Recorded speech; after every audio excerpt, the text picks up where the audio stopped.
আসসালামু আলাইকুম। আশা করি সবাই অনেক ভালো আছেন। আজ আপনাদেরকে চিকেন আর সবজি দিয়ে পুর তৈরি করে বনরুটি বানিয়ে দেখাচ্ছি। এই বনরুটিটা খেতে কিন্তু অনেক বেশি মজার হয়। বাচ্চাদের টিফিনে অথবা বিকেলের নাস্তায় ঝটপট বানিয়ে নিতে পারেন।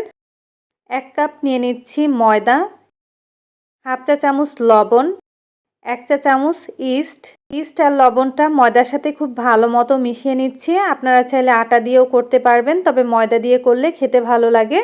উষ্ণ গরম পানি দিয়ে ডো মেখে নিব, আর পানিটা কিন্তু অল্প অল্প করে দিতে হবে। ডোটা কিন্তু মেখে নেওয়া হয়ে গেছে। এবার এই ডোটা রেস্টে রেখে দিব 30 মিনিটের জন্য। আপনারা চাইলে কিন্তু এর থেকে বেশি সময়ও রাখতে পারবেন। এবার ঢাকনা দিয়ে ঢেকে রাখলাম। এরই মধ্যে আমি পুর তৈরি করে নিব। 2 টেবিল চামচ দিয়ে দিলাম তেল।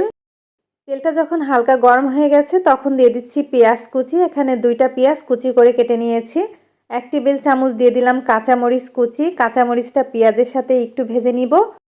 হাফ চা চামচ দিয়ে দিলাম হলুদের গুঁড়া, 1 চা চামচ লাল মরিচের গুঁড়া, জিরার গুঁড়া হাফ চা চামচ, লবণ স্বাদ মতো, আদা রসুন বাটা হাফ টেবিল চামচ, দিয়ে দিলাম পানি। মশলাটা যাতে পুড়ে না যায় সেজন্য পানিটা দিয়েছি। মশলাটা থেকে পানিটা যখন শুকিয়ে যাবে তখন দিয়ে দিচ্ছি মুরগির মাংস। এই মুরগির মাংসটা আমি সিদ্ধ করে ছোট ছোট করে নিয়েছিলাম। এখানে প্রায় 1.25 কাপের মতো মুরগির মাংস নিয়েছি। মাংসটা এই মশলার সাথে কিছুক্ষণ ভুনিয়ে নিব।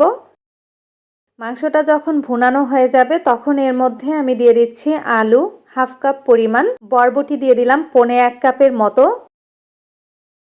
সবজিটা কিন্তু আপনারা আপনাদের পছন্দ অনুযায়ী বাড়িয়ে অথবা কমিয়ে দিয়ে নেবেন। মুরগির মাংসের সাথে সবজিটা কিছুক্ষণ ভেজে নিলাম।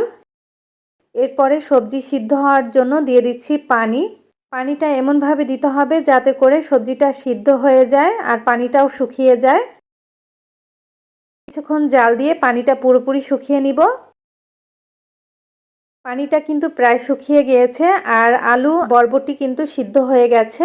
শেষের দিকে দিয়ে দিচ্ছি গরম মশলার গুঁড়া। অবশ্যই চেষ্টা করবেন গরম মশলার গুঁড়া দেওয়ার জন্য, এতে করে কিন্তু খুব সুন্দর একটা ঘ্রাণ আসবে। এবার কিন্তু পুরটা তৈরি হয়ে গেছে। এই পুরটা চুলা থেকে নামিয়ে ঠান্ডা করে নিব।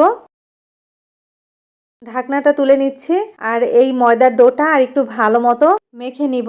মেখে নেওয়া হয়ে গেলে 4টি ভাগে ভাগ করে নিচ্ছি। এখানে আমি 4 পিস বনরুটি বানাবো, সেজন্য 4টি ভাগে ভাগ করে নিলাম। 1 ভাগ দিয়ে বনরুটি তৈরি করব আর বাকিগুলো ঢাকনা দিয়ে ঢেকে একটা পাশে রেখে দিতে হবে যাতে ড্রাই না হয়ে যায়। প্রথমেই আমি সামান্য একটু ময়দা ছিটিয়ে লম্বা করে একটা রুটি বেলে নিচ্ছি। এই রুটিটা কিন্তু গোল করা যাবে না, লম্বা শেপ করে বানিয়ে নিতে হবে। বেলনি দিয়ে বেলে নিচ্ছি। এবার আগে থেকে যে চিকেন আর সবজি দিয়ে পুর তৈরি করে নিয়েছিলাম সেখান থেকে পরিমাণ মতো পুর এই রুটির ওপরে দিয়ে দিব। এখন ভাঁজ করে নিব। ভাঁজ করে নেওয়ার আগে সাইডের অংশগুলোতে আমি পানি লাগিয়ে নিয়েছিলাম, এতে করে ভাজার সময় খুলে যাবে না। ঠিক এভাবে করে লাগিয়ে দিতে হবে যাতে করে ভিতরের পুরটা বের হতে না পারে। আপনারা চাইলে যে কোনো ডিজাইন করেই বানিয়ে নিতে পারবেন, তবে আমি লম্বা শেপ করে বানিয়ে নিচ্ছি। একটা কিন্তু বানানো হয়ে গেছে। এভাবে করে বাকিগুলো বানিয়ে নিব। আমি আপনাদেরকে আরও একটি বানিয়ে দেখাচ্ছি। এই রুটিটা কিন্তু একটু মোটা করে বেলে নিতে হবে। এবার ভেতরে পুর দিয়ে সাইডের অংশটা লাগিয়ে দিব। সাইডের অংশটা লাগানোর আগে কিন্তু অবশ্যই পানি লাগিয়ে নেবেন, নইলে কিন্তু ভাজার সময় খুলে যেতে পারে। আরও একটা বানানো হয়ে গেল। আর এভাবে করে আমি বাকি সব বনরুটিগুলো বানিয়ে নিব। এবার এই বনরুটিগুলো একটা প্লেটের মধ্যে নিয়ে নিলাম। সবগুলো বানানো হয়ে যাওয়ার পরে 5 মিনিট এভাবে রেখে দিব। 5 মিনিট পরে বনরুটিগুলো তেলের মধ্যে ভেজে নিব। পরিমাণ মতো তেল দিয়ে দিলাম। তেলটা যখন হালকা গরম হয়ে যাবে তখন একটা একটা করে দিয়ে দিচ্ছি। অতিরিক্ত গরম তেলে দিতে যাবেন না, তাহলে কিন্তু সঙ্গে সঙ্গে পুড়ে যেতে পারে। তাই হালকা গরম হলেই কিন্তু এই বনরুটিগুলো দিয়ে দিতে হবে। এক পাশ যখন হয়ে গেছে তখন আমি অপর পাশ উল্টে দিচ্ছি। আর এই বনরুটিগুলো কিন্তু একটু মোটা করে বানিয়ে নেবেন, তাহলে খেতে ভালো লাগবে। ইস্ট দেওয়ার কারণে কিন্তু অনেক বেশি ফুলকো হয়েছে। আর ইস্টের পরিমাণ যাতে বেশি না হয়ে যায় সেদিকেও খেয়াল রাখবেন। আমি 1 কাপ ময়দার জন্য 1 চা চামচ ইস্ট দিয়েছি।